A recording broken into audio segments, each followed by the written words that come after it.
مجمريا سلام كلكم أبز جزاز لكم مرحتن توم سمعتن مالتي صبغ سمع عند دحر اللي دحري سلامتا أنا تفلتوني مارسين فالتينا زوم ناي ميديا على السدينا خنبل ناي بروباغندا من سرعات نفاتت زلنا دروس لنفالت بزح بتنابت ليلة بزح زدلي مسلم تخيلة أبتا أجنداي كأبتين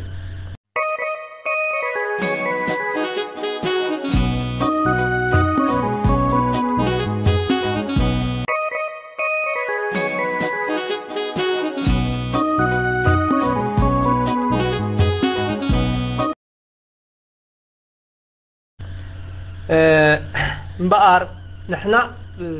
أمنتاينا زلنا أموجتنا زلنا نسألتنا نموجتومنا زلنا سخاتكم سألتنا يهم إنا نبل زلنا نو نحنا سألتكم ما يكوننا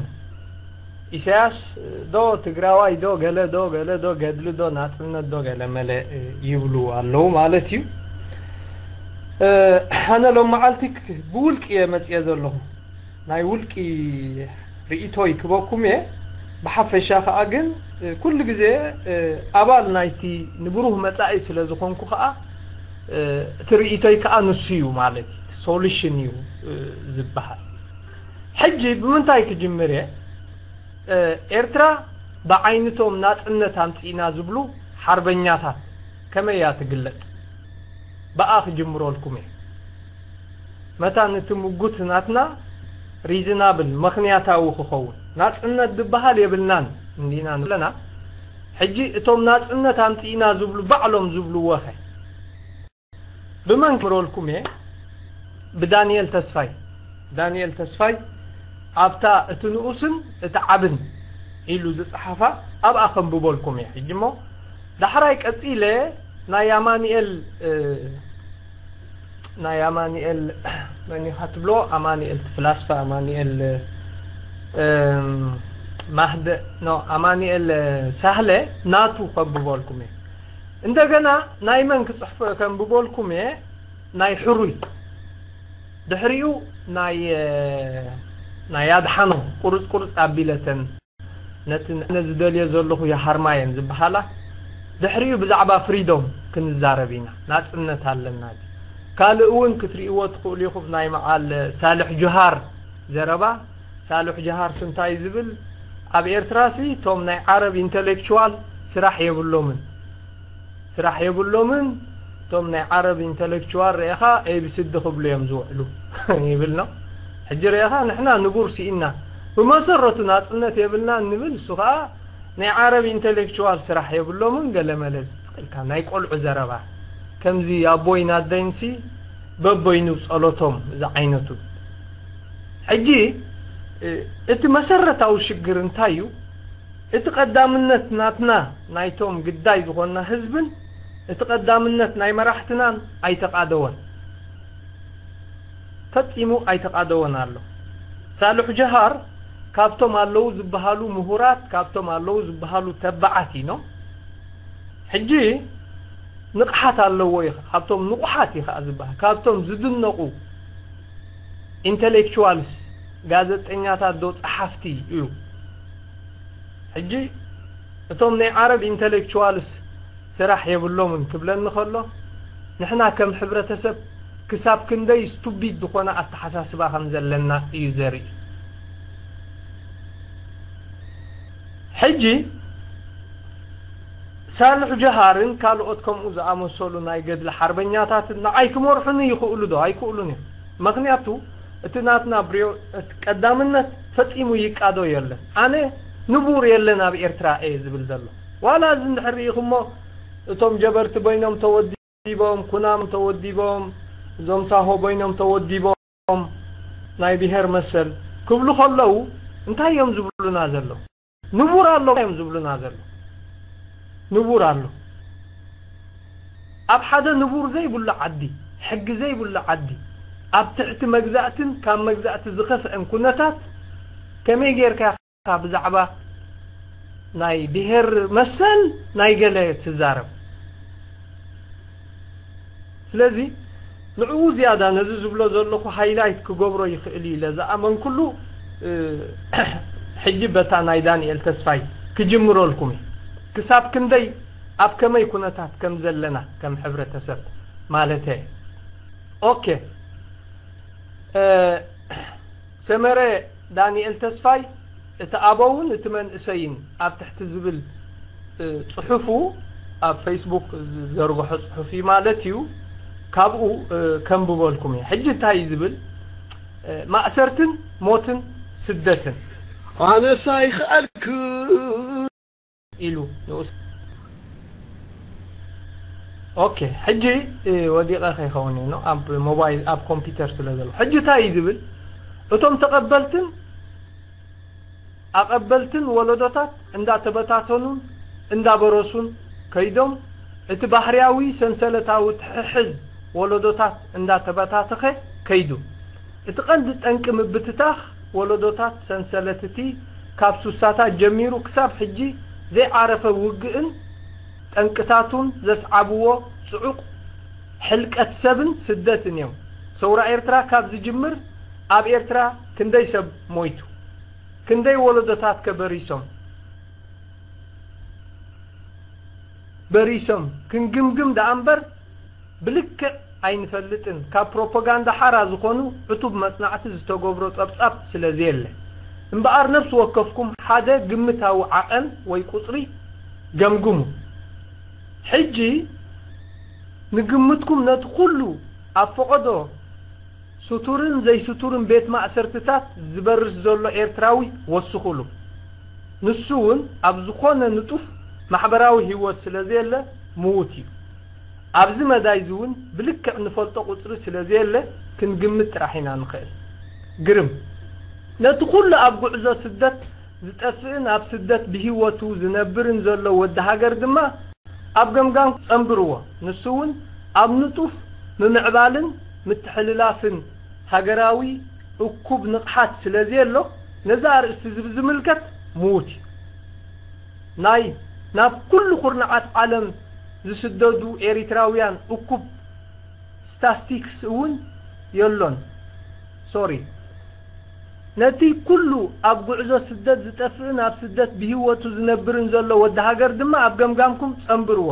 ንሱ እውን ኣብ ንጡፍ ምምዕባልን ምትሕልላፍን ሃገራዊ እኩብ ንቕሓት ስለዘየሎ ነዛ ኣርእስቲ ዝምልከት ምዉት እዩ ናብ ኩሉ ኩርናዓት ዓለም ዝኸዱ ኤሪትራውያን እኩብ ስታቲስቲክስ እውን የሎን ሕጂ እውን ክንግምት ጥራሕ ኢና ንኽእል ኣብ ገለ እዋን ኣብ ሓደ ወርሒ ካብ 2 ክሳብ 3,000 ዝኾኑ ኤሪትራውያን መብዛሕትኦም መንእሰያት ናብ ኩሉ ኩርናዓት ዓለም ይስደዱ ነይሮም ኣብ ሓደ ካብ 5 ሓደ ሰብ ንላዕሊ ካብ ህዝቢ ኤሪትራ ኣብ ስደት ይርከብ ተባሂሉ ይግመት እዚ ኣዝማምያ እዚ ከዓ ገና እንዳዓበየ እዩ እንተ ዝኽእል እቲ ኩሉ ህዝቢ ናይ ኤርትራ ምተሰደ እምበኣር ነፍሲ ወከፍኩም ከም ፍልጠቱን ስምዒቱን ሓደ ገምገማዊ ዓቐን ናይ ኩሉ ዝጠፍእ ዘሎ ኤሪትራዊ ነፍሲ ገይሩ ክኸውን ተስፋ ገብር ኣብ ሓደ ፈርዛዕ ቁጽሪ ጥፍኣት ከም ዝበጻሕኩም ከዓ እግምት እቲ ቁጽሪ እዚ ካብ ኣዝዩ ንኡስ ሃገርን ዝቁጽሪ እዚ ካብ ኣዝዩ ንኡስ ሃገርን ስሑው ህዝብን ስለዝኾነ ሳዕቤኑ ብብዝሒ ካብቲ ዝመስሎ ተራ ቁጽራዊ ጽሑፍ ኣዝዩ ዝለዓለ እዩ ኤሪትራ ቻይና ነይራ እንተትኸውን 2,706,000 239,000 2,76,000 2,76,000 236,694 ኤሪትራውያን ኣብ ስደት መሃለው ገምጋማዊ ዕድመ ሓደ ወለዶ ካብ 20 ክሳብ 25 ዓመታት እዩ ስለዚ ብረታዊ ቃልሲ ነጽነት ኤርትራ ካብ ዝጅምር ኣትሒዙ ከይተሰከፍና ክልተን ፈረቃን ወለዶታት ነቲ ኣብ ላዕሊ ዝተጠቕሰ ካብ ወለዶታት ዝውረስን ወለዶታት ባዕሎም ዘማዕብልዎን እኩብ ንቕሓት ፈጺሞም ብግቡእ ከይመሓላለፉ ሓሊፎም ወይ ጠፊኦም ኣለዉ ኣብዚ ብዛዕባ ብኩራት ሓደ ዝተወሰነ ኣሃዝ ጥራይ ኣይኮንና ንዛረብ ዘለና እንደገና ጉድኣቱ ከዓ ተራ ቁፅራዊ ኣሃዝ ጥራይ ኣይኮነን ገምጋማዊ ዕድመ ወለዶ 25 ብረታው ቃልሲ ኦኬ ኣይኮነን ሶሪ ኦኬ እትእኩብ ሃገራዊ ህዝባዊ ንቕሓት ኤርትራ ንኣሽሓት ዓመታት ደቂሱ ድሕር ምጽናሕ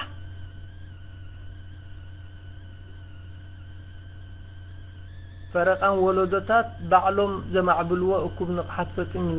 ጉድኣቱ ከዓ ተራ ቁፅራዊ ጥራሕ ኣይኮነን ሓደ ሰብ እንተመይቱ እቶም ሙሉኣት ንመጻኢ ክፈርዩን ኣብ ኩሉ ሸነኻዊ ምዕባል ሃገር ከዓ ክሳተፉ ዝኽእሉ ዝነበሩ ሓደስቲ ወለዶታት እዮም ሓቢሮሞ ዝሞቱ ከይተወልዱ ዝተረፉ ወለዶታት እቲ ዝፍጠር ሰብኣውን ንቕሓታውን ጋር ከዓ ብፍላይ ከም ኣብ ኤርትራ ዝኣመሰለ ንኡስን حدشن ህዝቢ አርሞሽሻዊ እትጋግ ነቲ ሕብረተሰብን ስርዓቱን አቀዲሙ እንተ ዘይበቲንዎ ንምጽጋኑ ነዊሕ ግዜን ሓያል ጻዓትን ዝሓትት እዩ ተዘይጠፊና ንኽንሓዊ ብዙሕ ጻዕሪ ከድልየና እቲ እኩብ ሃገራዊ ህዝባዊ ንቕሓት ኤርትራ ንኣሽሓት ዓመታት ደቂሱ ድሕር ምጽናሕ ንሓበሬታኹም እቲ ብዙሕ እንሕበነሉ ህድሞ ዝተባህለ ቤት ፈርዖናዊ ሃነጽቲ ፈርዖን ንመደቀሲ እቶም ፒራሚዳት ዝሃንጹ ባሮት ክኸውን ዝመሃዝዎ ሕሱር ቤት እዩ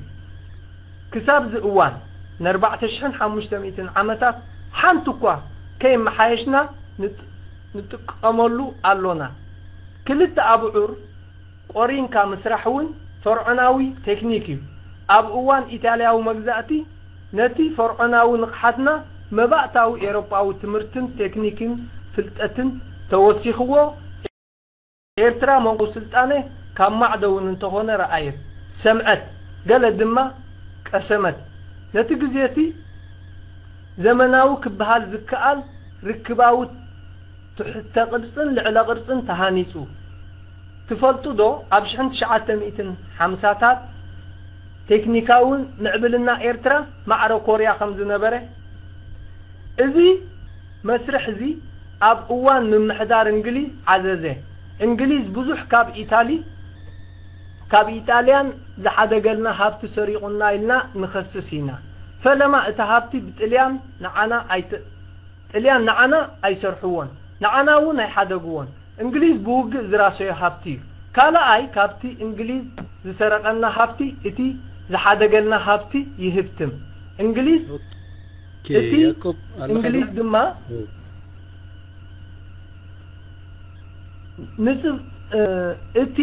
ንጽባሒቱ ንኤርትራ ነፍሳ ከተመሓድር ዘኽኣላ ስሩዕ ኩሉ ሸነኻዊ ትምህርቲ ሰሪዑልና ካብ መባእታዊ ንቕሓት ከዓ ናብ ዝለዓለ ንቕሓት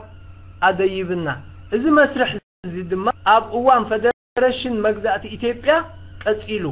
ኣብ ሰብዓታት ከዓ ኣብ ዝለዓለ ጥርዙ በፂሑ ትፈልጡ ዶ ኣብ 1970ታት ፍርቂ ካብቶም ናብ ዩኒቨርሲቲ ሃይለ ስላሴ ዝኣትዉ ዝነበሩ ዜጋታት ወይ ሰባት ኤሪትራውያን ከም ዝነበሩ ኣብቲ እዋን ኤርትራ ቴክኒክ ንቕሓታዊ ቁንጮ ምልእቲ ኢትዮጵያ ነይራ ክንብል ንኽእል ካብዚ ንድሓር ግን እቲ ህዝባዊ ንቕሓት አንቆልቂሉ ጥራሕ እዩ ህዝባዊ ግንባር ንኤሪትራዊ ምሁርን ተማሃራይን ንስለ ንምዃኑ ኣጽሊእዎ ንቑሕ ብስለ ምዃኑ ቀጥቂጥዎ ኣሲርዎ ሃዲንዎ ርእሰ እምነቱ ቀንጢጡ ክሳብ ናብ ጨጓር ዳንጋ ለዊጥዎ ኣብ ገለ ዘይነበሮ ቅድመ ግንባር ሰሪዑ ከዓ ኣልሒስዎ ህዝባዊ ግንባር ንትምህርቲ ሓደገኛ ምዃኑ ከም ዝቐትልን ኣብ ኣእምሮ ኤሪትራ ወቂጡ ነቲ ዝኾነ ካብ ኣማኑኤል ኣፈወርቂ ንሓውን ኢሳያስ ኣፈወርቂ ብዝበለጸ ክገልጾ ዝኽእል ሰብ የለን ድሕሪ ናጽነት ኣማኑኤል ብዛዕባ ጅግንነት ሓዉ مستحاتة إسياس حوي مهورات دك ختميزو نبرخا وطيو ጨጓራት ዳንጋ ደናቁርን ሒዙ አተመሊሱ ይብል ማለት ገዛቲ ኢትዮጵያ ነዝጋግዚ ኣብ ምፍጣር ዓቢ እጃም ተጻወቱ ኳን ተኾኑ እቲ ኣምድምሳስ ወለዶታት ኤርትራ ዝዓበ እጃም ዝተጻወተ ግን እቲ ክሳብ ሕጂ ንወለዶታት ኤርትራ ዘብርስ ዘሎ ካብ ረብሓ ህዝቢ ውልቃዊ መንበሩን ዝንኡን ካብ ህይወት ሰብ አቁሑትን ሃብትን ካብ ፖለቲካው መስርሕ አፈታት ሓግርጭት ፖለቲካው ቀንጸላን ውግእን ዝዓዞ ታው ግንባር እዩ ድሕሪ 25 ዓመታት ባርነታዊ ዲክታተራዊ መግዛእቲ ከዓ ኩሉ ማሕበራውን ፖለቲካውን ምጣና ሃብታውን መንፈሳውን ሞራላውን ቅርጻ ኤርትራ ተዘሪጉ እዚ ሕጂ እቲ ወለዶ ዘኽታን ወለዶ ብብዝሒ ይስደድ ኣሎ ኣብ መንገዱ ድማ ከም ኣቕሓ ይሽየጥ ይልወጥ ይሕረድ ይጉዘ ኣካላቱ ናብ ዕዳጋ ቀሪቡ ከም ዝኾነ መተካእታ ኣቑሑ ይሽየጥ ኣብ በረኻታት ሳህራ ይዕመጽ ይዋረድ ኣብ ፈቆዶ ባሕርታት ይጠልቕ ይሃልቕ ሕሉፍ ሓሊፉ ድማ ኣብ ቅድሚ ዓይኒ ኣህግራዊ ቴሌቪዥናት ዓለም ከዓ ብቁሉዕ ይሕረድ ብዘይካ ስደት ካልእ ሸቶ ስለ ዘይብሉ ከዓ ገና ኣብ ምስዳዱ ይቕጽል ነዚ ኣዝማምያ እዚ ክንዓግቶ እንተዘይክኢልና ከዓ ከይዳ እታ ሃገር ባህርያዊ ሞት ክትመውት እያ መንእሰያታ ናብ ካልእ ሃገራት ተዕሪቃ ብኣሮክቶት ጥራሕ ዝተረፈት ሃገር ከም ሃገር ክትሰርር ከም ዘይትኽእል ፍሉጥ እዩ ውጥቀት ትምህርታዊ ንቕሓት ኣለኹ ዶ ከይወጥቀኩም ኣለኹምሽ ኣለኹ ኦኬ ያ ውጥቀት ትምህርታዊ ንቕሓት ክነውሓኩም ክእሊ ግን ከንዕልል ኢና ድሓን ኢሳያስ ብሓቂ ፍርሓት ንቕሓት ንቑሓትን ዘሳቅዮ ስነ ኣምራዊ ጽሉል እዩ ነበረን ኣሎን እቲ ደረጃ ውጥቀት ሓፈሻዊ ንቕሓት ኤርትራ ድማ ኣብቶም ኣብ ትሕቲ ኢሳያስ ተወሊዶም ዝዓበዩ መንእሰያት ኣዝዩ ጎሊሑ ይርአ እቲ ገምጋማዊ ደረጃ ትምህርቲ ኤርትራ 3.5 ክፍሊ እዩ ክሳብ ናብ ዞም ቆልዑት እዚኦም ቀሪብና ክንምህሮም እንፍትን እዚ እንታይ ማለት ምዃኑ ኮቶ ኣይርዳእናኒ ንደቆም ኮነ ኢሎም ኣብ ትምህርቶም ክሓምቁ ዝድርኹ ወለዲ ኣብ ፈተና ኮነ ኢሎም ገይጋ ዝምልሱ ተምሃሮ ካብ ምልእቲ ዓለም ኣብ ኤርትራ ጥራሕ ክኸውን ዝኽእል ኢሳያስ ንትምህርቲ ኣብ ኤርትራ ቀቲልዎ እዩ ከምቲ ንትምህርትን ንወያንን ዝጸልኦም ከዓ ንወያነ ኣብ ክንዲ ዓጋሜ ትምህርቲ ኢሉ እንተዝጸርፎ እቲ ጸርፊ ዝያዳ መደመቀ እዚ ወለዶ እዚ እቲ ናይ መወዳእታ ጽንቃቅ ንቕሓትና ዝተጎንደቡ ወለዶ እዩ እቲ ኣውራሲ ተደምሲሱ እቲ ዘይወረስ ከዓ ኮነ ተባሂሉ ናይ ገዛእ ርእሱ ትምህርታዊ ንቕሓት ከየማዕብል ተኸልኪሉ ስለዚ ናብ ዝኸዶ ቅድሚት ስለ ዘይነበሮ ኣብ ክንዲ ንቅድሚት ናብ ድሕሪት ናብቲ ንቕሓት ኣብ ሓጎታትና ተመሊሱ ናብቲ ማሪታውን ደብተራዊ ሃይማኖታውን ንቕሓት ቅድሚ ዓመታት ዘጥፋእናዮ ዝመሰለና ኣብ ቡዳን ጠቢብን ይኣምን ኩሉ ሽግራቱ ብጸሎትን ምህለላን ዝፍታሕ ይመስሎ በሓፂሩ ዲክታተር ወይ ህዝባዊ ግንባር ውልቃውን ኣድማሳውን ንቕሓቱ ዘሰንብት ማሕበራዊ ንቕሓት ተገዳስነትን ዝተቐትሎ ንኩሉ ሽግራቱ ናብ እግዚአብሔር ዝድርብን ንኣምላኽ ከም ብሕታዊ ኣገልጋሊኡ ኣብ ንቕሓቱ ዝተገድዐ ሓድሽ ወለዶ ፈጢሩ ናሽናል ቫልዩ እቲ ሶሻል ቫልዩ ወይ ብዛዕባት ክብርታት ሕብረተሰብከ ሓደ ካብቶም ዲክታተራዊ ህዝባዊ ግንባር የዝብሉ ኣነ ሓደ ካብቶም ህዝባዊ ግንባር ኣብ ህዝቢ ኤሪትራ ዝፈጠሮ ዓበይቲ ዕንወታት ነቶም ኣብ ነዊሕ ዓመታት ዝተሃንጹ ሃገራውን ህዝባውን ማሕበራዊ ክብርታት ስምዒታት ምቕታሉ እዩ እዚ ከዓ ዝኸፍአ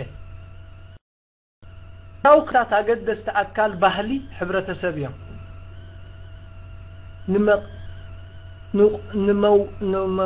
ንቀዋምነት ማሕበራዊ ስነ ስርዓት ድማ ይረጋግጹ ሓፈሻዊ መምርሒታት ማሕበራዊ ጠባይን ኣወሳስብኦምን እዮም ከም መሰረታዊ መሰላት ፍትወት ሃገርን ህዝብን ዲሞክራሲን ማዕርነት ተወፋይነት ኣኽብሮተሰብ ርትዓውነት ተኣማንነት ጽግዕተኝነት ስነ ስርዓት ጽንዓተኝነት ስነ ስርዓት ወዘተ ንጠባይና ብብዙሕ መንገድታት ይጸልውዎን ይመርሕዎን ክብርታት ንመዓልታዊ ህይወትና ንምምዛን ዘኽእሉ መዐቀኒታት እዮም ክብርታት ሓፈሻዊ ኣረኣያን ናይቲ ግሩም ሰናይ ጽቡቕ ኢልና እንቅበሎ እሞ ድማ ክሳብ ንመንነትና ዝገልጹ ሓሳባት እዮም ክብርታት ብኩሉ ኣባል ሕብረተሰብ ቅቡላት ስለ ዝኾኑ ነቲ ማሕበረሰብ ይጠምሩን ንማሕበራዊ ሓድሕዳዊ ምውስኡ ከዓ ልሙጽነትን ቋምነትን ይሂቡ ሓደ ሕብረተሰብ ካብቲ ባህርያዊ ባይታኡ መንቆሰ ምዝኸይድ እዞም ነቲ ሕብረተሰብ ከም ሕብረተሰብ ጠሚሮም ንጠባዩ ክመርሑ ዝጸንሑ ኩሉ ዘኽብሮም ማሕበራዊ ክብርታት እንዳ ላሕልሑ ይኸዱ እሞ እቲ ሕብረተሰብ ኣብ ሓድሕዱ ክፈሓፋሕን ክበታተንን ይጅምር እዞም ኣብ ላዕሊ ዝተጠቕሱ ህዝብና ካብ ነዊሕ ዓመታት ዝሓብሓቦም ማሕበራዊ ክብርታት ኣብቲ ኣብ ትሕቲ ህዝባዊ ግንባር ተወሊዱ ዝዓበየ ኤሪትራዊ መንእሰይ ፈጺሞም ሞይቶም እዮም እኳ እንተዘይበልኩ 100 ካብ 100 ኣረጋጊጸ ኣብ ጻዕሮሞት ይርከቡ ክብል ይኽእል እዚ ሓደ ካብቶም ሓበኛታት ወይ ካብቶም ተጋደልቲ እዩ ማለት እዚ ትናጽነት ኢሎም ዝካትዑና ዘሎ ሕጂ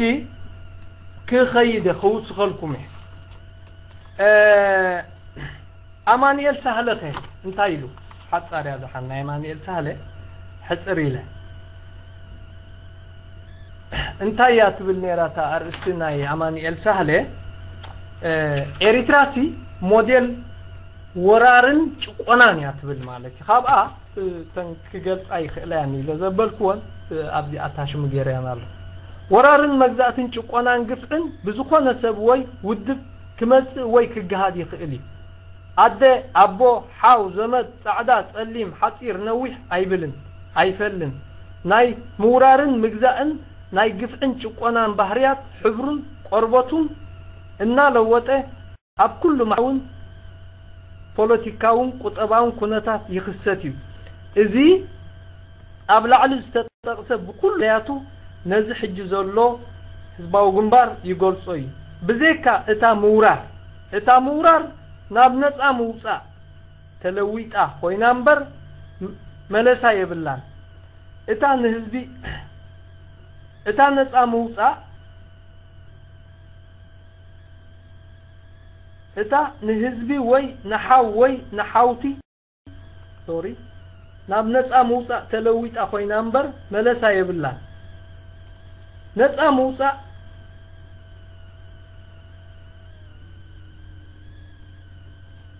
اوكي اذا هو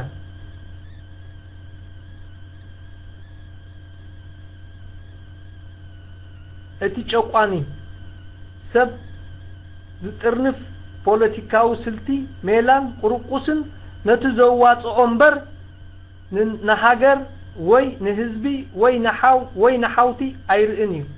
ኣብ ህርፋን እተሰረተ ፖለቲካ ዘመድ ወይ ዓርኪ የብሉን ጥቕሚ ጥራዩ ዘለዎ ናብ ጥቕሙ ጥራዩ ዝጎይ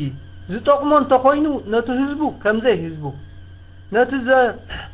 ዘርብሖ ግን ከዓ ጸላኢ ህዝቡ ዝኾነ ወገን ድማ ከም ህዝቡ ገይሩ ክርእዮ ልሙድ እዩ ናይ ሶቪየት ሩስያ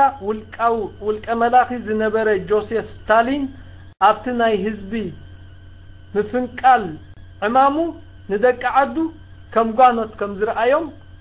ምስክር ታሪክ ምስክር እዩ ሓደ ግዜ እቲ ናይቲ ዝሓለፈ ስርዓት ኣካይዳ ከም ሞዴል ኮይኑ ንነዊሕ ዘመናት ይሰርሕ እዩ ኤርትራ ብምሒር መግዛእትን ጭቆናን ናታ ናይ ጋዛዛ ሞዴል ቀሪጻ እያ እዚ ሞዴል እዚ ኣብቲ ናይ ህዝቢ ታሪኻዊ አንነት ዝተቀርጸ ይመስል በዚ መንገድ እዚ እቲ ነታ ሃገር ክገዝእ ዝመጽእ ሓይሊ ነቲ ሞዴልቲ ክርዕሞ ምድላዩ ዘገርም ኣይኮነን እቲ ሞዴል ቦቶም ዝሓፉ ገዝትን ጨቆንትን እዩ ተቀሪጹ ኣብ ግብሩ ውዒሉን ህዝባዊ ግንባር ድማ ይጥቀመሉ ኣለዉ ከም ግቡ ግን ነፃ ኣውጻእቲ ነዚ ሞዴል ፂሞም ክጥቀሙ ኣይምተገብአን ካልእ ንህዝቢ ኤሪትራ መንነቱን ኩርዓቱን ሓበኑን ዝቅስቅስን ዘባራብርን ሞዴል ክጥቀሙ ምተገብኦም ነቲ ዝሓለፈ ሞዴል ምጥቃሞም ግን ፋይዳ የብሉን ምጭቋኑ ደኣ ጥልያን ዘይጭቁነና نطاليان بعداويان زغبرم እኮ حبرم አይኮነን ባህሪያቶምን ሜላታቶምን አጀንዳኦምን ብሩታ ራዛ ተካል ዓሌት ባፋን ኩሉ ይብሉና ነይሮም ጥልያን እዚአቶም ድማ ደሸራ ዓጋሜ ክትርኢያኽም ወርቅ ብሻ ዋና ኣለዎ ናማይ ዘለዎ ኺዳ ይብሉና ኣለው ገለ ሰባት ካብ ባዕድስ ሓውኻ ይሓይሽ ዝብሉ ኣይሰኣኑን ሓቃቶም ክኾኑ ይኽእሉ ከመይሲ ባዕዱ ኩሉ ግዜ ባዕዲ እዩ ኣይንታይ ካን እዩ ሓውኻ ግን ምዒትካዮ ይሰምዕ እቲ ኣብ ላዕሊ ዝተባህለ ኣዘራርባ ምስ መረረካ እትብሎ ደኣምበር ደሊኻዮ ይኮነን ን25 ዓመታት ላሕ ዘበለካ ሓውኻ ግን ዘይደለኻዮ እዩ ዘዛርበካ እምበርከ ሓወይ ድዩ ድማ የብለካ እታ ነፃ መውፃእ ንባዕላ እምባ ዓወየካ ንባዕላ እታ ነፃ መውፃእ ንባዕላ ሕድሪ ስዋኣ ጠሊማ ናብ ጭቆና ተለዊጣ ሓደ ናይ ጎይቶቱ ጥልያን ሰራሕተኛ ዝነበረ ኤሪትራው ከምዝ ክብል የዘንቱ ጎይታይ ጥልያኖ ኩሉ ግዜ ንጎ ከኣቱ ክወፅእ ደንቆሮ ማሌዴቶ ደንቆሮ ይብለን ነይሩ አቤት ክፈትወኒ ጸርፍ ለሚድዎ ማለት እኮ እዩ ስርዓት ይግደፍ ጸርፍን ውርደትን ማዓር ዝጥዕሞ ክፋል ህዝብ ምፍጣሩ ሓደ ካብቶም ዓበይቲ ሰይጣናዊ ዓወታት እዩ ብዘካ ናይ መግዛእትን ጭቆናን ሞዴል ካልእ ሞዴል ዘይፈልጡ ናይዚ ስርዓት እዚ ተሐለቕቲ ዕምሪ ጭቆና የናውሑ ከምዘለው ይፈድዮም በሓደ ወገን ግን ኣይተጋገይን መንዶ ካልእ ሞዴል አርእይዎም ግን ከኣ ዓዋናት ኮይኖም እምበር ኣብዛ ሎሚ ንእሽቶ ቁሸት ተጠቕሊላ ዘላ ዓለም ናይ ፖለቲካዊ ስርዓት ከም ዝረብሕ ጠፊእዎም መዓስ ኮይኑ ህዝባዊ ግንባር ነቲ እቶም ዝሓለፉ ገዛእቲ ዘዘውትርዎ ዝነበሩ ሞዴል ምርዓሞም ክልተ ምኽንያታት ኣለዎ ሓደ ኣብ ስልጣን ንምጽናሕ ውሑስ ሞዴል ብምዃኑ ካልኣይ ብውሽጦም ሓቀኛታት መውጻእቲ ሓራ ከም ዘይኮኑ ስለ ዝፈልጡ ይብል ማለት እዩ ዝኻ ኣማንኤል ሳህለይ ሕጂ ታናጽነት ከመያ ክትገልጹልና ኢኹም ቶም ናጽነት ኣለና ትብሉ ኣብ መወዳእታ ክንካታዒና ማለት ካልእ ኣድሓኖም ገረ ማርያም ካብቶም ህዝባዊ ግንባር ካብቶም ጀጋኑ እዩ ዝኻ ኣድሓኖም ገረ ማርያም ከዓ እንታይ ዝብል ኣብቲ ኣብ መንጎ ህዝባዊ ግንባር ናባናን ዘሎ ግርጭት ከመይ ክንፈትሖ ገለመለ ብምባል እንታይ ዝበሃል ዝገብሮኑ እንታይ ዝብል ቀዳማ ያ መንጎ ሂግደፍን ህዝቢ ኤሪትራን ዘሎ ግርጭት ይዝብል ነው ካልኣይ ድማ ኣብ መንጎ እቶም ንስርዓት ሂግደፍ ዝቃወሙ ዝቃለሱ ዘሎ ሓይልታት ዘሎ ግርጭት ኣብቲ ኣፋታትሑ ክገልጽ ከሎ ሓንቲ ንእሽተይ ነገር ይጠቂሱ ኣብ መንጎ ሂግደፍን ህዝቢ ኤሪትራን ዘሎ ግጭት ሂግደፍ ከም ሓደ ዲክታተራዊ ወይ ቶታሊያዊ ስርዓት ንህዝቢ ኤሪትራ ብራዕድን ሽበራን ይገዝእ ኣሎ ሰብኣዊ ፖለቲካዊ ቁጠባዊ ማሕበራዊ ባህላዊ ታሪኻዊ ጸጋታት ኤርትራ ኣብ ትሕቲ ሙሉእ ምቁጽጻሩ ዝገዝእ ዘሎ ስርዓት እዩ ህዝቢ ኤሪትራ ብዓይኒ ሂግደፍ ዝዛረብ መጽዓኛ እዩ ዝተኣዘዞ ክፍጽም ዘለዎ መሰል ኣልቦ ፍጡር እዩ ስለዚ ኣብ መንጎ ሂግደፍን ህዝቢ ኤሪትራን ዘሎ ግጭት ክፍታሕ እንተኮይኑ ህዝቢ ኤሪትራ ነቲ ተመንዚዕዎ ዘሎ መሰላት ክመልስ ክኽእል ኣለዎ እቲ ክንመልስ ሕቶም በኣር ብኸመይ እዞም ዝተመንዝዑ መሰላት ናብ ዋንኦም ዝኾነ ህዝቢ ክምለሱ ይኽእሉ መሰረታዊ ሕቶ እዩ ሕመረት ናይቲ ጽሑፈይ ድማ ነዚ ሕቶ እዚ ንምምላስ ዝሓቀነ እዩ ኣብ ፖለቲካ ኤርትራ ነዚ ሕቶ እዚ ብክልተ መንገዲ መልሲ ክወሃበሉ ይኽእል እዩ ቀዳማይ ብረታዊ ቃልሲ ክኸውን ከሎ ካልኣይ ኣብ ውሱን ዕላማታት ዘተኮረ ውሱን ጎነፃዊ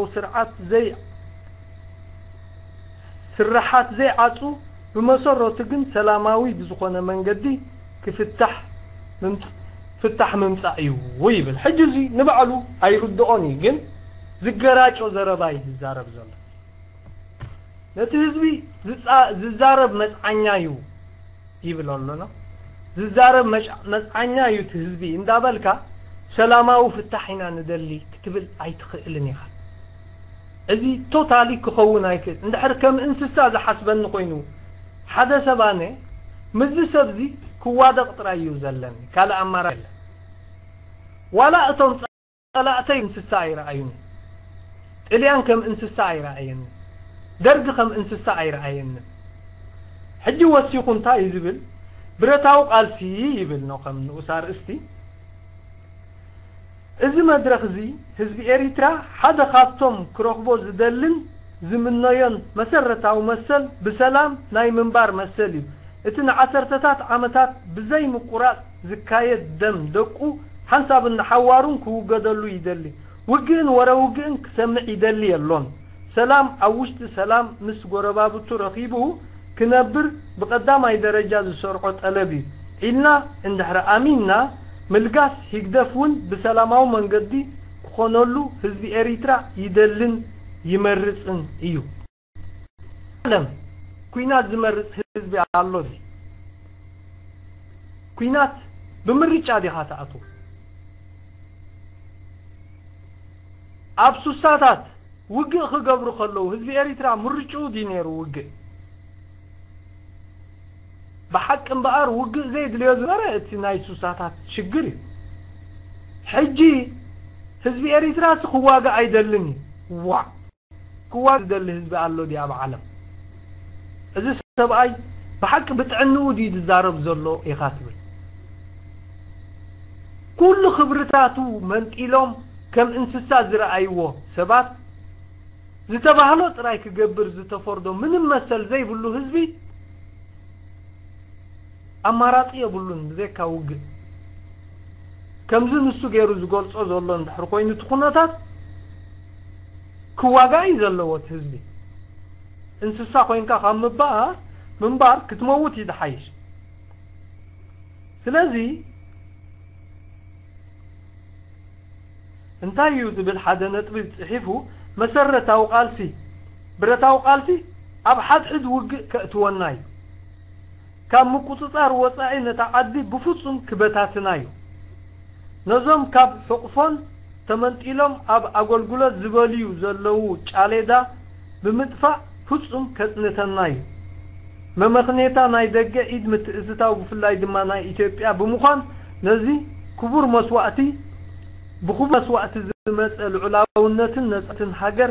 اب حدغا كتويو ويبلنا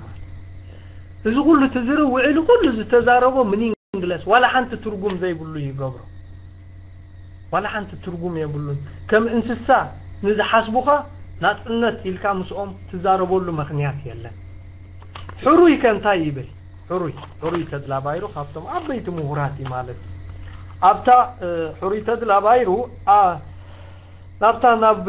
انتاي زبل كارتا قعزو نب ديمقراطياوي إرترا تبل مالتي نو حزب إريترا كم حدث تشنف أكل أب تحت سرعات حزباو جنبار سلازي تقرنه عصب حوس بارنت معطوتن عقايتاي نسو زبارات عقينات نمبر نصا إريتراو زيغا وي كم نصا سب ايكونن إريترا نبور منغستي يبلان مينستراتن سب سلطان اما حضرتن وزته شفان ترايوم انتايدا كنت أب جزية برتاو قالسي ديكتاتر إسياس نحفش أب تحتي كتطورو أتيو زنبرة حجون حزب إريترا نحاقورو تنتينو سدتن موتن كم زمرز يدفافه بوليسي حزباوي قبار سرعات إريترا تايلو سلف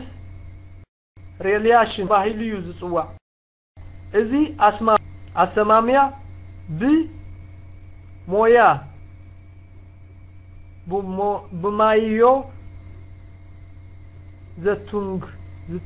بماو زتونغ زتقلص ابهلايو ملاخي إرتراغن كم قلباب نتي اي حقاو زخونه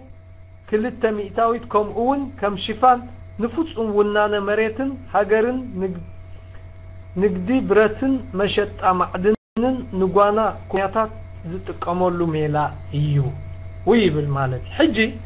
ازي بعينتهم تقاديلنا اينا ناصنت همصينا اينا زبلي ናጽነት አምጪና ኢና ተጋዲልና ኢና ተሰዊና ኢና ገለመለዶ ገለመለ ዝብሉ ሰባት እዩ ብፍላይ አድሓኖም ተሪኢኹሞ እንድሕር ብረት ጌርናሲ ንልዑላውነት ኣብ ሓደጋ ከኣቱ እዩ ልዑላውነት ማለት እንታይ ማለት እዩ ሰባት ከም እንስሳ እዮም ዝቁፀሩ ዝብሎም ጥራይ ክገብሩ እዮም ተፈሪዶም እንዳበልካሲ ልዑላውነት ዶ ናጽነት ዶ ስዋዓት ዶ ሽንጫር ዶ ገለመለ ዶ ገለ ትብል ማለት ሕጂ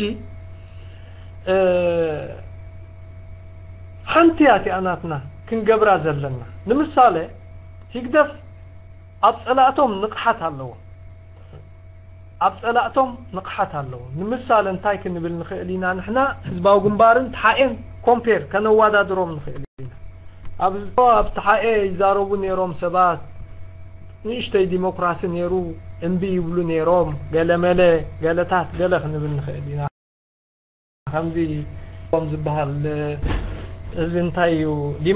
ዲሞክራሲ ኢልኩም እባ ሽግር ኣምፂእኩምላ እንኳዕ ከማን ኣብ ኮረኮን ጠጠዋልና ናይጀርያ ከማን ዚኣተናሲ ገለታት ገለ ዝብሎ ሕጂ ኣብቲ ሓፈሻዊ ንቕሓት ወይ ብዛዕባ ዲሞክራሲ ብዛዕባ ውሑድ መሰላት ገለመለ ጀብሃ ይሕሹ ነይሮም ክንብል ንኽእል ኢና ሻዕብያ ሓንቲ ንኹልና ዝሓልፉና ነገር ኣላቶም ኣብ ጸላእቶም ብጣዕሚ ንቑሓት እዩ ካብቲኦም ጀብሃዶ ገለመለዶ ቅድሜና ዝሓለፉ ንገሌና ኣቦታትና ንገሌና ኣያታትና ንገሌና ይሕዋትና ሓንቲና ከነመሓይሻ ዘለና ኣብ ጸላኢና ዘለና ንቕሓት ሕጂ እንታይ ክንገብር እዩ ዘለና ንሳቶም ንቑሓት ስለ ዝኾኑ ርኢኻ ብጣዕሚ ንቕሓት ኣለዎም ግደፍዎቲ ናይቶም ንሕና ንሱ ገለ ህዝባዊ ግንባር ማለት ካልቸር እዩ ወይ ከዓ እቲ መሪሕነት እዩ እቲ መሰረት እዩ እቲ ሕመረት ንሳቶም ንቑሓት እዮም ሓንሳ እንድሕሪ ተቃዊምናዮም ንሕና ዓጋመይና ዜጋታት ኣይኮንና ኣብዚኣ እዮም ኩሉ ግዜ ንዓና ዝስዕሩና ሰበይትና ድሕሪ ህግደፍ ኮይና ዓይና ኣይተሓስን ያ ንዓና ስኒ ሂባ ክትቀትለና ሰብኣይኪ ህግደፍ እንድሕሪ ኮይኑ ዓይኑ ኣይሓስን ንዓኺ ስኒ ሂቡ ክቀትለኪ ጀብሃ እንድሕሪ ኮይንኪ ወይ ጀብሃ እንድሕሪ ኮይንካ ኣብዚኣ እዮም እዚኣ እታ ምስጢር ኣብዚኣ እያ ዘላ እዚኣ ምስጢር እዚኣ እንድሕሪ ተፈቲሓ እዚኣ ሽግር እዚኣ እንድሕሪ ተፈቲሓ ናይ ዝተወሰነ እዋን ጥራዮም ሻዕብያ ክጸንሑ ዝኽእሉ ንሕና ንበዝሕ ንሕና ኣዝና ብቁፅሪ 1000 ግዜ ንተዓጻጸፉ ብረት ሒዞም ዘለዉ ንሕና ኢና ታንኪ ሒዙ ዘሎ ንሕና ኢና ኩልና ንሕና ኢና ሓንቲ ጥራያ ጸገምና ንሕና ንህዝባዊ ግንባር ከም ጸላእትና ክንርእዮም ዘይምኽኣልና ሕጂ እዚኦም ሰባት እዚኦም እንድሕር ጥልያን ገዛኢ ኮይኑ እንድሕር ሃይለ ስላሴ ገዛኢ ኮይኑ ቱርኩ እንድሕር ገዛኢ ኮይኑ እንድሕር ግብጽ ገዛእቲ ኮይኖም ኖ ሻዕብያ ግን እሕዋትና እዮም ክንብል እንድሕር ኮይና ካብ ደርግ ካብ ግብጽ ካብ ቱርኪ ካብ ሃይለ ስላሴ ካብ መንግስቱ ዝሓይሽ ነገር ክህሉ ኣለዎ ወላ ሓንቲ የለን ናጽነት የብለን ናይ ምንታይ ናጽነት ኣለና ይብለይ ናጽነት ኣለኒ ዝብለሉ ምኽንያት የለን ልክዕ ከምታ ንሳቶም ነቲ ናቶም ርእይቶም ዝተቃወምክዎ ኤሪትራዊ ኣይኮንካን ዝብሉኒ ዘለው ንሳቶም ከምዘይ ደቂ ሃገረይ ክርእዮም ኣለኒ ከምዘይ ደቂ ዓደይ ከምዘይ ኣሕዋተይ በቃ ተወዲኡ እዚኣ እንድሕር ጌርና እቲ ኣሽግር ተፈቲሓ ማለት ተዘይ ኮይኑ እወ ኖ ኣቦይ ከም እንስሳ ይዝሕሰብ ዓደይን ሓፍተይን ተኣሲሮም ኣለው ኣብ ውግእ እንድሕራእቲና ግን ልዕላውነት ናትና ክባላሾ እዩ ብኽቡር መስዋእቲ ዝመፀ ግርም እቲኦም ኢትዮጵያ ከኣትው እዮም እንታይ ገብሩኒ ኢትዮጵያ ወያነ ክሕዝዋ እዮም ነቲ ዓዲ ሓዝዋ እንታይ ገብሩኒ ወያነ እንታይ ገብሩኒ ካቴድራል ተሸኪሞም ኸዱ ዋላ እምባሴራ ሒዞም ኸዱ እዮም ካብዚኣ ሻዕብያ ዝገብርዋ ዘለው ዝኸፍእ እንታይ ይገብሩኻ ንሓደ ነዚ ህዝቢ ረኣይዎ انتا يزبهال زنا إثيوبيا كامبتات مو زخون اندحر شم هيبكمني انتا يزبهال شمال با قال معينو اب شمال با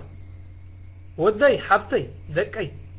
اب سعر غيرو ما ابو ينبرو لو نو اب تحت ويان لو مبار اتو يعقوب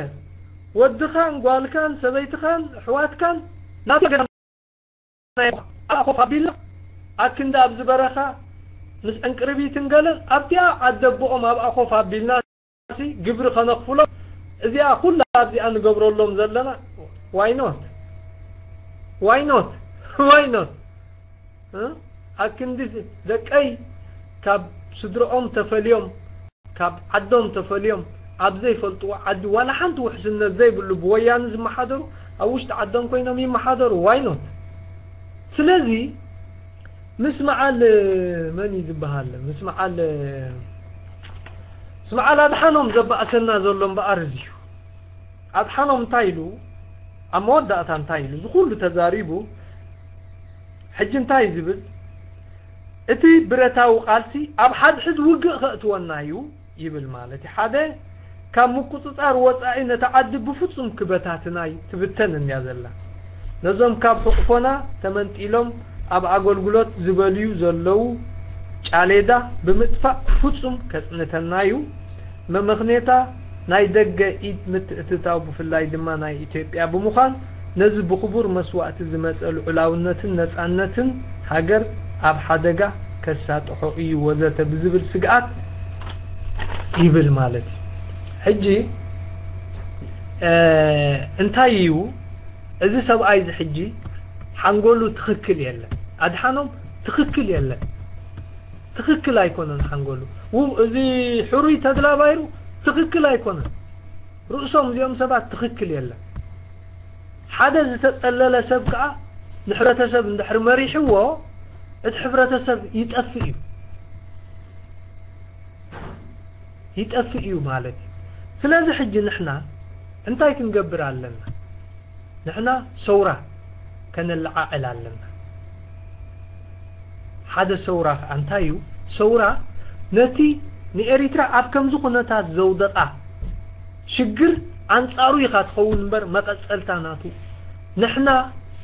دم بتقاومو دو زلنا مقصلتا نايت صورينا زلنا أنصارت صورينا جن كنكون زقبعنا إت صورة دو قدلو دو جلز بلو نسوي وصيت ناتو يو إزي سلازم ملو بملو أنصاروينا قطعو كنبل زقبعنا لعلاونت زبها النقر يلن لعلاونت زعبا لعلاونت تزارب زلكا اتي مباعتاوي سبعو مسل مسراقا قزقاي مباعتاوي نبور يناسي إنا زلنا كاب مجزأت زخفع إنا زلنا اتي العلاونت إلا نزاربولو خاء العلاونت نعنا نتقاوم تتراي زملكت حتو ايكونا نخلهم زيقاتاتي زملكت كلهم زيقاتاتي زملكت العلاونت ناقحلو اندحر خوينو نحن هقراوي منقست خنقبر علنا هقراو سراويت كهلونا هلو هقراو بايتو كهلونا هلو هقراو قوام كهلونا هلو ازو كل خي قبرنا بزعبا العلاونت كنزارب عين خيل سلازي حجي ازي حجي زولو من اسي نتي سورا نتي اقباب ناي سورا راي اي تقبلون قل ناتو اقباب كفتر كخيل اللو انا نبدالنا سلازي ازي ابزي ندحري ترادادي انا خوينا انا حجي افتي ابال ناي تمنقسقاس نتايو زبل دلو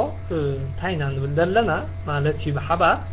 نحنا خاط صلاتنا خنفللنا ابو حجي قد ما حجي بزح غزي تزاريبنا لوينا اقميتنا يوزلنا نطبتات አለው እቲ ነጥብታት ከአ እንታይ ይዝብል እምባር نحنا እንታይ ክንእውጅ ኣለና እዚ ስርዓት እዚ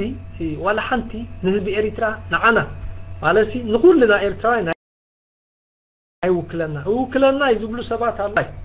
كابو حليف تريفو جه نعنا وكلنا امبار ندحر زي وكلنا خوين حدا اسرانا 4 قنبت إسياس سلطان زحزولو دا أمبر ناي إريترا أيسمعنا الله روبيت أنا الله ده سوري ودي غير الله امبار اندحري أبز تسامعنا خوينا أبز اندحر تسامعنا خوينا نحنا حدا اسرانا 4 قنبت شعبيا سلطان شعبيا ني إريترا وريروم زحزوا تأمبر ولا حنتي ني إريترا ناصنت دغلمله زبحال ነገር የለም ስለዚህ ንሱ ከነበዕል የብልና ቁጥር ክልተ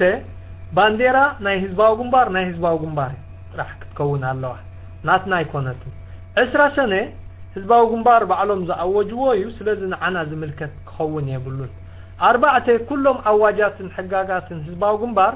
ከም ናይ ሃገር ክውሰዱ የብሎምን حموشته ህዝባው ግንባር በአና በቶም አንጻሩ ንቃለስ ዘለና መንግስት ክበሃል የብሉን ሽፍታ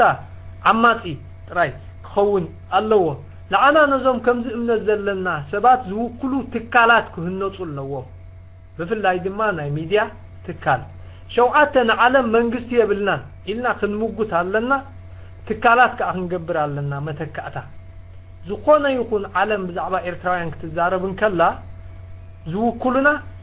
كالو تكال كال بوليتيكاو تكالات كال ودبات كال محبرات كنجبر علنا اتا سماويت بانديرا نغزيو كم ملك لاغت ناي هاجرنا كنوسدالنا مخنياتو ابز اوان نكلهم اريتراويان زوكل بانديرا كنجبر اينخئلنينا اب 50 كلتن يحمق يصبق زغبروا الله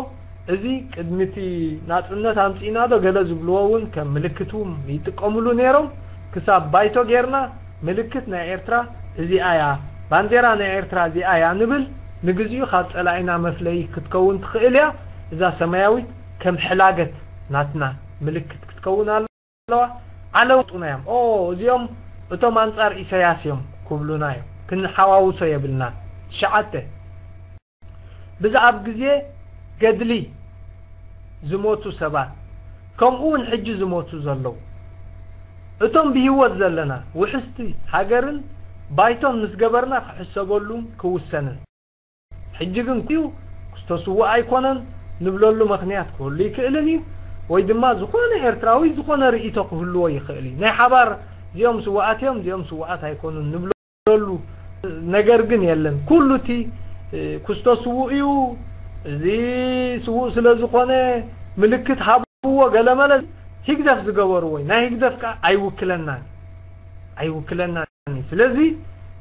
نحنا بهوت زلنا نزي سرعات زعالينا هاقراو منقستين مسقبرنا كستون سواتيهم كستون كأخنزيلو بايتونا يوشعو أطرا يوسن حجقن نفس وكفسات انتاي رئيتو اللوه بعلو فلت احنا بزعبقو دزارب نقر يبلنا نبل علنا ما عسرته كلهم إريتراويان بزي أفلالاي ولا توم أبزلا على سلطان زنبورو بهزباو جنبار كم زتات ألمون كم قداين كم زتعمصون بمتكل نعمل تقونا جن لومي زقونا مس هزباو جنبار زدناقص شابو خنصق بفلاي دما كادراتن مراحتن زنبورو 10 تخلته نخاب إيرترا زي سدد زلو هزبنا كنوكلون كنتطابقلون هي ابزاتوا هاجر عقبا مس زحاتو كاب هاجركم مسكر ورقه همصو تباهيلهم ابشغرن مفنطرا صلااني اتو سلازلو نزي شغرزي حنت كوميشن غيرنا فتح نركبلو مستم صعدو كتزارارب تخيل اذا سبزي تاسيرام صيلكم نلايوكم سدوا زلخو ابن اذا منغست زناتنا يكونن ኤርትራው مخانو نحنا ናይ ገዛ ርእስና ትካላት ኣለና ምስተምናትኩም ኤምባሲ ዲዩ ገለዲ ኮይና ምልክታት ወይ ካልእ ከነምጻልኩም ናብ ጸላእ ግን ኣይትስደድዎ ኢሉ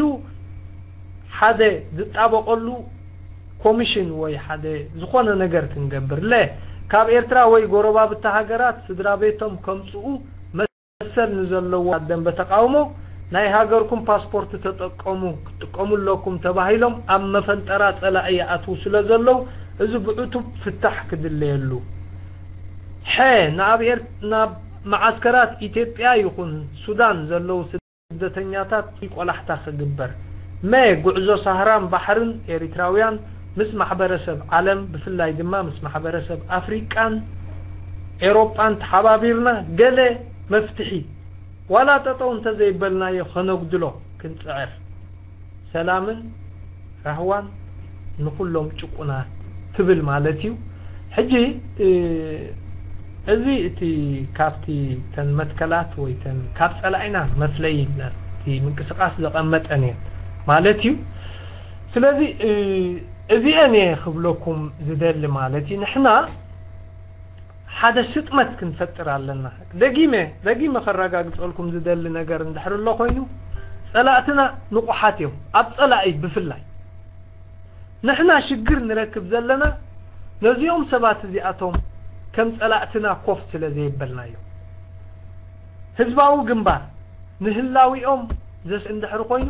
ንኤርትራ ብምልእታ ክሸጥዋ ይኽእሉ ብምልእታ ብመሰረቱ ህዝባዊ ግንባር ካብታ ዝጀመሩላ حساب حج ኤርትራ የብሎም ኤርትራ ካብ ኢትዮጵያ ክትፍለ ዝገበረ ቀንድ ምኽንያት ኣሞንጎ ህወሓትን ኣሞንጎ ህዝባዊ ግንባርን መሰረታዊ ናይ ረኣያ ፍልሊ ናይ ካራክተር ናይ ባህሪ ፍልሊ ስለ ዝነበረ እምበር ደሓን ንሕና ኣብ ትሕቲኹም ንኸውን እሶም ከዓ ንምልእቲ ኢትዮጵያ ትመርሕዋ ኢሎሞም ነይሮም ተዝኾኑ ኣነ ርግፀኛ 100% ርግፀኛ ኤርትራ ካልእ ሃገር ካብ ኢትዮጵያ ዝተፈልየት ሃገር ኣይምኾነትን ነይራ እዚኦም ሰባት እዚኣቶም ሸፋቱ ዓዋሉ ሰረቕቲ እዮም እቲኦም ተጋደልቲ ኩሎም ካባይ ጀሚርካ ስሌቭ ነርና ወላ ሓንቲ ንፈልጦ ነገር ኣይ ገሌና ተገፊፍና ገሌና ብዝተፈላለየ ምኽንያት ኣብ ወፂና ግን ወላ ሓንቲ ትርጉም ኣይነበረና ወላ ሓንቲ ትርጉም ኣይነበረና ስለዚ ብኸምዚ መንገዲ ኮፍ ኣቢልና ንሕና እዞም 50 ዓመት ድዮም 60 ዓመት ዝገበሩ ሰባት ውድብ ድዮም ገለመለ ካብኦም ዝተፈልየ ናይ ገዛእ ርእስና መንነት ኣለና ናይ ገዛእ ርእስና አይደንቲቲ ኣለና እዚ ህዝብ እዚ ናይ ባዕሉ ታሪኽ ኣለዎ ናይ ባዕሉ ቫልዩስ ኣለዎ ናይ ባዕሉ ክብረት ኣለዎ ወላ ሓንቲ ካብኦም ክንፍለ ክንክእል ኣለና ስለዚ ሕጂ ብኸምዚ መሰረት እንድሕር ሒዝናዮም ክንስዕሮም ኢና ንሕና ስለ ንበዝሕ ወላ ሓንቲ ወጋዕ ዳጋ ዝባል የብሉ ንሕና ጥራይ ከም ጸላኢ ኮፍ ነብሉ ዝኾነ ቀዳምነት ከነምጽ የብልና እንድሕር ኢትዮጵያ ዲያ ሱዳን ዲያ ገለመለ እንድሕር ወሪራ ነታ ሃገር ሒዛቶ መጀመርያ ልዑላውነት ንኤርትራ ኣካል ልዑላውነት ናይ ኩለን ሃገራት ዓለም ልዑላውነት ናይ ኤርትራ ኣካል ልዑላውነት ኢትዮጵያ ልዑላውነት ኤርትራ ኣካል ልዑላውነት ሱዳን ልዑላውነት ኤርትራ ኣካል ልዑላውነት ናይ ኤውሮጳ ሕጊ ስለዚ እዚ ወላ ሓንቲ ኮምፕሮማይዝ እንድሕር ኮይኖም ከዓ ከም ቀደምና ንቃለሶም ዋይኖ ታይ ጸገማል ዳሕራይቶም ይግደፍ ከዓ ዞም ንሕና ንሱ ዝብሉ ዘለው ቀጠፍቲ ሰሙን ምሳና ኾኑ ማለት ስለዚ ዝኾነ ቀዳምነት ከነቐምጥ የብልና እዚ ሕብረተሰብ ከምታ ዳንኤል ተስፋይ ዝበላ ይጠፍእ እዩ ዘሎ ናቱ ቫልዩ ይጠፍእ እዩ ዘሎ ሶ እዚ እንድሕር ጌርና እምበኣር እዚ እንድሕር ጌርና ሽዖ ንሕና ታይና ክንከውን ማለት ካልእ ሃገር ቶም ህዝባዊ ግንባር ሓደ ሃገር እዮም ንሕና ከዓ ካልእ ሃገር ንሕና ኤርትራውያን ንበሃል ሳቶም ከዓ ህዝባዊ ግንባር ዝበሃሉ ንምሳሌ ኣብቲ ናቶም ሙጉት እንታይ ይብሉ መስለኩም ህዝባዊ ግንባር ማለት ህዝቢ ኤሪትራ ማለት እዩ ይብሉ ሓቆም ህዝባዊ ግንባር ማለት ህዝቢ ኤሪትራ ማለት ንሕና ክንሙጉት ኣለና ኖ ንሕና ህዝባዊ ግንባር ኣይኮንና እዚ ኤሪትራ ዝበሃል ህዝቢ እዚ ኤሪትራ ዝበሃል ሃገር ኣሽሓት ዓመታት ዝነበረ ታሪኽ ዘለዎ እዩ ስኻትኩም ከዓ ናይ ትማሉ ውድ ኢኹም ሰረቕቲ ሸፋቱ ዓመፅቲ ኢኹም ክንብል ይላለን ስለዚ ሕጂ እዚ እንድሕር ጌርና ኣብ ውሽጢ ዝተወሰነ እዋን ክንስዕሮም ምዃንና ጥራየ ዝፈልጥ ማለት እዩ ስለዚ ካልእ ሓደ ነገር ኣሎ ትንክፍ ከብሎ ዝደሎ ንሕና ክሳብ ክንደይና አንቶም ወይ ተንኪፍዎ ነይሩ ዳንኤል ተስፋይ እቲ ሕብረተሰብቲ ንሓድ ሕዱ ክከባበር ዘይክእል ኮይኑ تايوم زبلو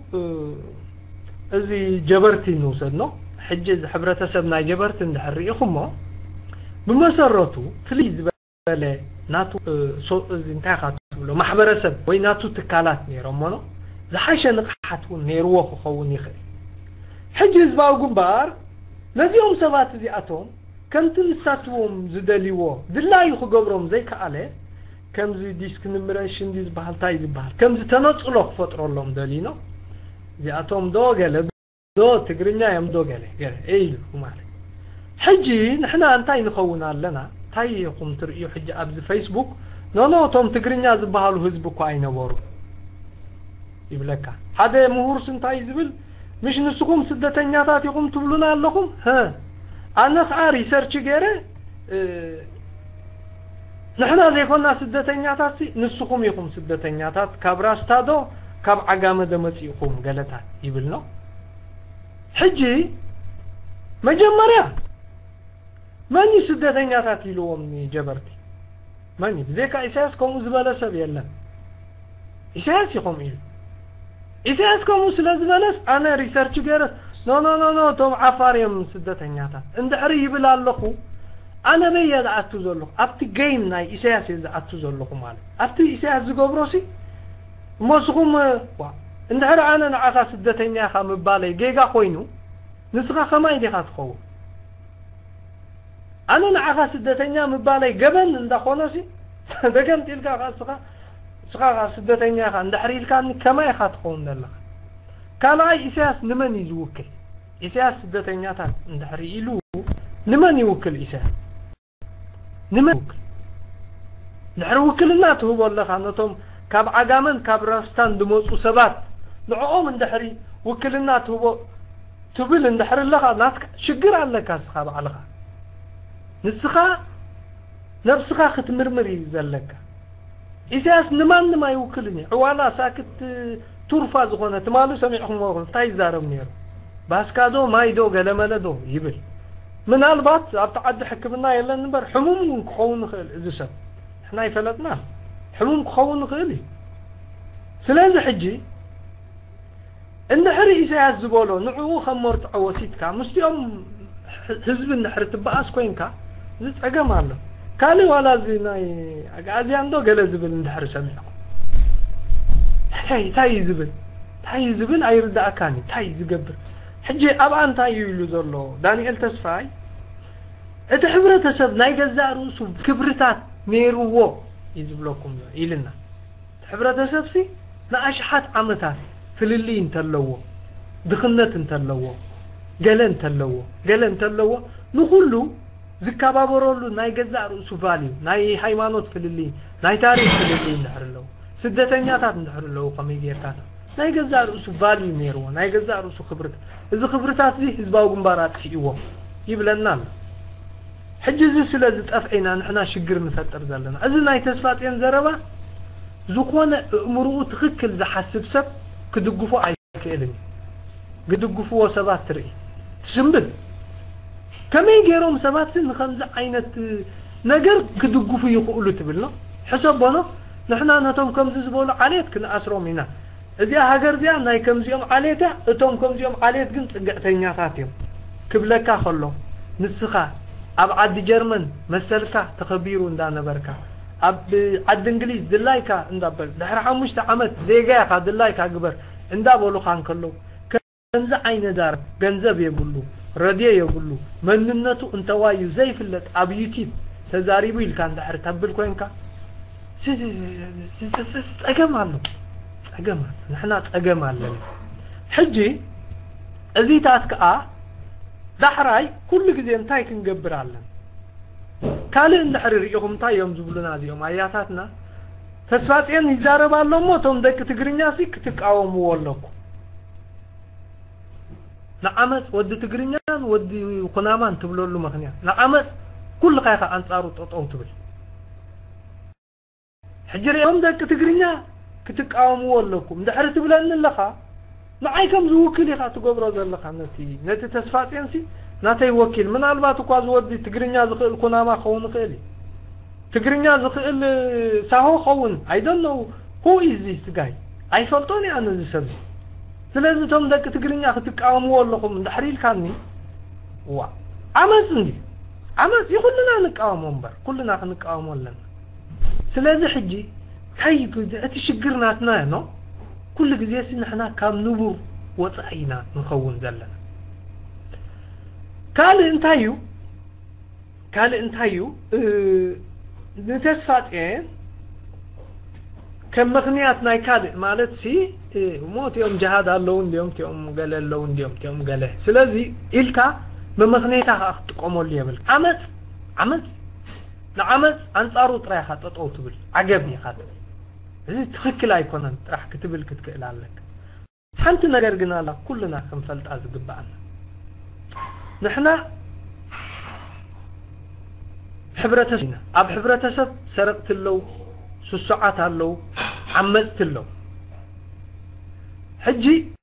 ኣብዚ ሕጂ ንሕና ዘለናዮ ኩነታት ንሰረቕቲ ንዓመፅቲ ክንቆፃፀሮም ንኽእል መንገዲ የለን ስለዚ የለ ከም ድላዮም ክዛረቡ ይኽእሉ እዮም ሰራቂ ወዲ ትግርኛ ሁሉ ክእል እዩ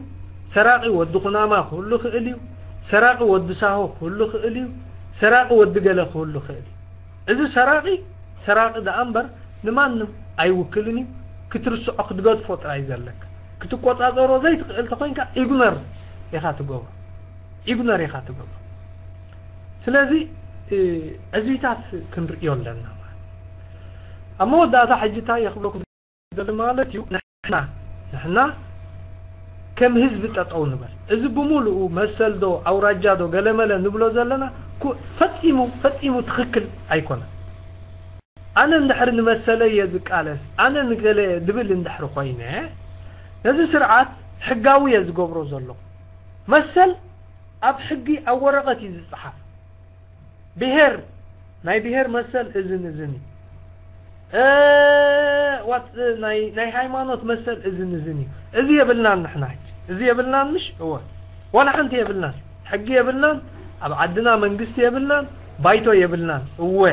ባይቶ ክንገብር ኩልና ብሓደ ኮይና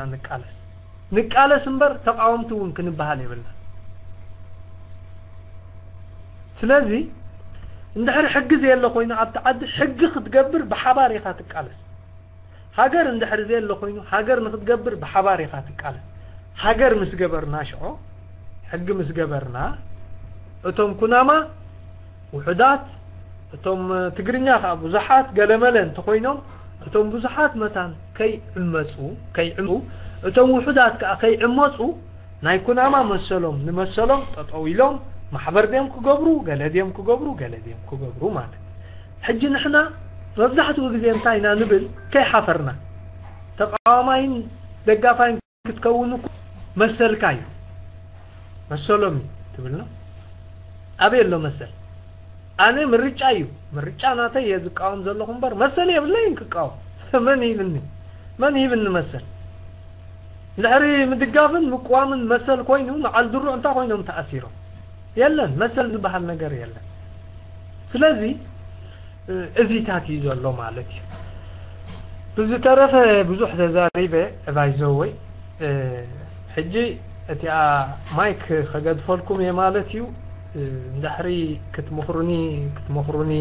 እውን ክመሃር ፍቃደኛ ኣብቲ ዝበልክዎ ክትሓቱኒ ትደልዩ ነገር ተሎ ኣነ ክምልሰልኩም ይኽእል ብዓቕመይ ማለት እዩ ነቲ ውድብ ዝምልከት ነገራት እንድሕር ኣለዉ ናብተን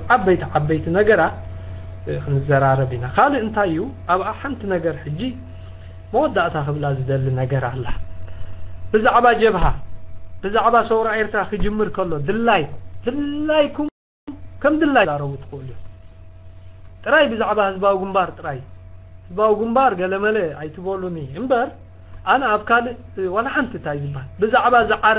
ዓረብዶ ገለ ዝበሃል ነገር ድላይኩም ኣነ ርእቶ ክህልወኒ ክእል እዩ ርእቶኩም ከዓ ከኽብረልኩም ድልው ዓረብ ኢና እንድሕሪ ትብሉ ኮይንኩም ርትዑኒ ዓረብ ኣይደልን እንድሕር ኢልኩም ርትዑኒ ኣምሓርኛ ደልን እንድሕር ኢለ ክርትዓኩም ኣብዚ ኮምፕሮማይዝ ክንገብር ፀገም ዝበሃል የለ ስለዚ ኣብቲ ታሪክ